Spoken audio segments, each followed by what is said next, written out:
Hello, I am Nathan and welcome to Genon Tutorial. Okay, 4.2 Differentiation of Trigonometric Functions. Kailangan memorize nyo to o kabisado na itong mga formula na kailangan natin sa pagde-derive ng trigonometric functions. Well, may video akong ginawang presentation na kung saan ito yung mga formulas na ito. Well, kung trip nyo lang panoorin, ilalagay ko yung link description sa aking comment section at description box. Okay, sa part na to ay meron tayong exercise 4.2. Okay, mag-try tayo ng tatlong problem each part. So, let's try number 1. The number 1 ay y is equal to 1 over 2 multiplied by x plus 1 over 4 sine 2x. So, i-derive na natin. We have y prime as a derivative of y is equal to 1 over 2. Ang x natin ay, ang derivative ng x ay 1. So, 1 over 2 plus 1 over 4 ay constant. So, ito ay sine 2x. Base sa ating formulas, ito ay d12. So, d12, meron tayong cosine 2x at derivative ng inside value. So, ng theta. So, derivative ng theta ay 2.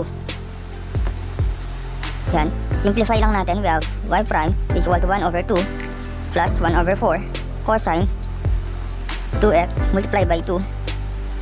So, y prime ay equal to 1 over 2 plus 1 over 2 cosine 2x. So, factor out natin itong 1 over 2. Y prime ay equal to 1 over 2 multiplied by 1 plus cosine 2x. Okay? Itong part na to ay familiar na sa atin yan when it comes to trigonometric identities by power of functions. So, ito ay pareho lang sa 1 plus cosine 2x over 2. So, itong part na to at ito ay equal to cosine squared x as a value of our y prime. Ito na ang sagot ng ating number 1. So, let's try number 3.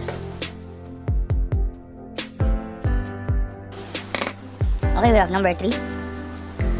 Y is equal to sine squared 4x plus 1 over 2 cosine 8x.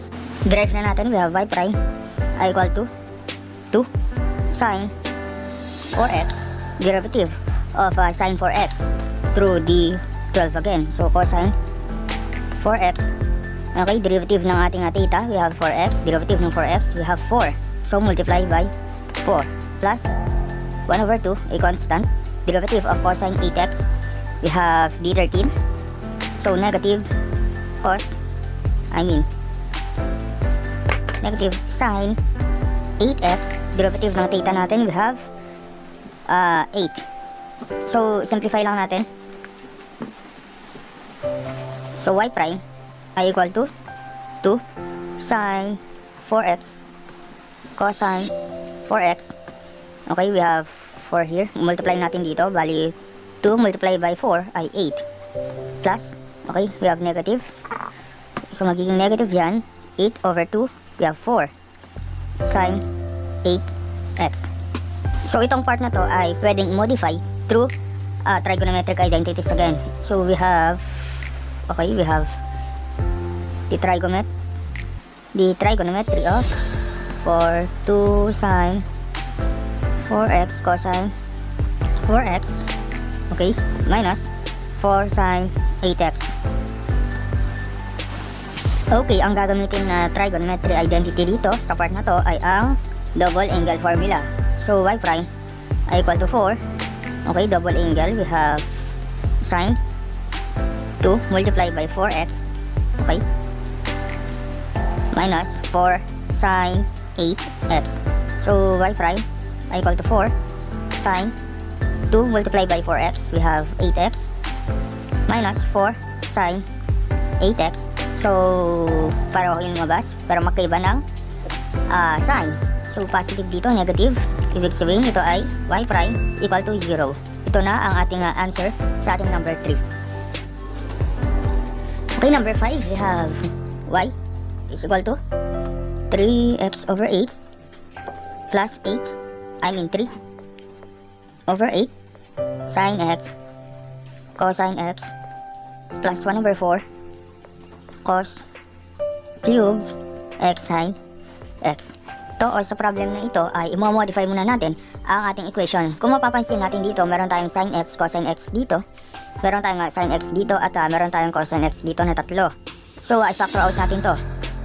So, y ay equal to 3x over 8 plus, okay, we have sin x, cosine x. Okay, natira dito ay 3 over 8 plus 1 over 4 cosine cube. Binawasan natin ng isa to, kaya 2 na lang x. So, i-modify natin ito gamit ang double angle formula ng ating trigonometric identity. So, by multiplying this part ng 2 over 2. Since ang 2 over 2 ay equal to 1 lang rin naman. So, y ay equal to 3x over 8 plus 1 over 2 sin 2x. Okay, multiply by 3 over 8 plus 1 over 4. Okay, itong part na to ay through power of functions. Power of functions. So, ang equivalent nito ay ang cos 2x plus 1 over 2. Simplify lang natin. We have y equal to 3x over 8 plus, okay, we have sin 2x over 2 multiply by 3/8 plus, okay, meron tayong cosine 2x over 8 dito plus, okay, 1/4 multiply by 1 over 2. So, 1 over 8. Okay, we have y equal to 3x over 8 plus sin 2x over 2 multiply by 3/8 plus 1 over 8 equal to 4 over 8. 4 over 8 equal to 1 over 2. 1 over 2 plus, okay, cosine 2x over 8. Okay, i-distribute natin itong sin 2x over 2. So, bali ang equation natin ay equal to y equal to 3x over 8 plus sin 2x over 4 plus, we have cos 2x sin 2x over 8 multiply by 2, we have 16. So, kung titignan natin to, ay itong part na to ay pwede pang gamitan ng identities through double angle formula again. Okay, buburahin ko na to. Double angle formula. So, bali ang y ay equal to 3x over 8 plus sin 2x over 4 plus, okay, mag-add ako ng 2 rito sa ilalim para 2 over 2. Okay, ito ay double angle formula. So, equal to sin 2 multiply by 2x over 32. Y is equal to 3x over 8 plus sin 2x over 4 plus sin 2 times 2 ay 4x over 32. Sa part na to ay pwede na natin i-derive.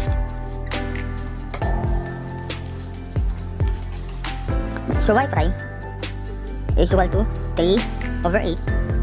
Okay, plus dito lang ulit to. We have cosine cos 2x over 4 multiply by derivative ng inside theta. So, we have 2 plus sine or cosine again, cosine 4x over 32 multiply by derivative ng 4x, we have 4. Bali ang y prime natin ay equal to 3 over 8 plus, we have 2 cosine 2x over 4 plus 4 over 32, we have 1 over 8. Okay, cosine 4x over 8.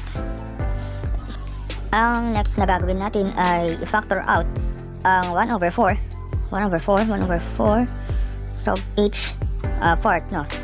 At i-modify na rin natin itong cosine 4x through trigonometry by double angle formula. So, y prime is equal to 1 over 4. Okay, we have 3 over 2 plus 2 cosine 2x plus, okay, 1 over 2. Okay, ito ay double angle formula. So, gagamitan ko yung cosine of 2 cosine squared 2x minus 1. So, i-distribute lang tong 1 over 2. So, y prime is equal to 1 over 4 multiply by 3 over 2 plus 2 cosine 2x plus, 2 over 2 is 1. So, cosine squared 2x minus 1 over 2. Okay, meron tayong dalawang constant dito na walang variable. 3 over 2 at negative 1 over 2. So, 2 over 2 ay equal to 1. So, y prime is equal to 1 over 4 cosine multiply by cosine squared 2x plus 2 cosine 2x minus or plus 1. So, sa part na to ay paikliin lang natin through factorization. So, we have y prime is equal to 1 over 4. Okay, we have cosine 2x plus 1 squared.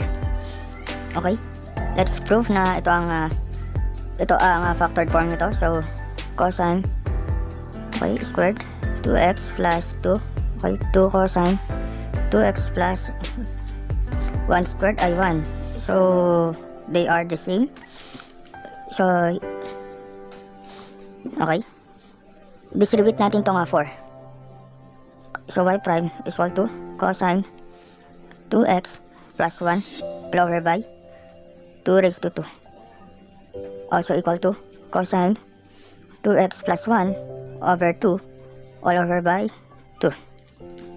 Okay, may nabuo tayo ditong identities na kung saan ito ay power of a function ng ating trigonometry.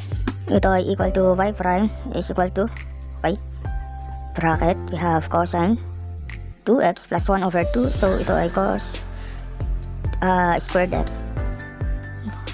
Close bracket, we have raised to 2. Totally, ang answer dito ay 2 times 2 ay 4. So, cosine 4x ang answer para sa ating number 5. I hope na nakatulong tong video na ito, and please do leave your comment kung may mga katanungan ba or corrections regarding to this video. Lastly, please do like, share, and subscribe, and see you in our next video.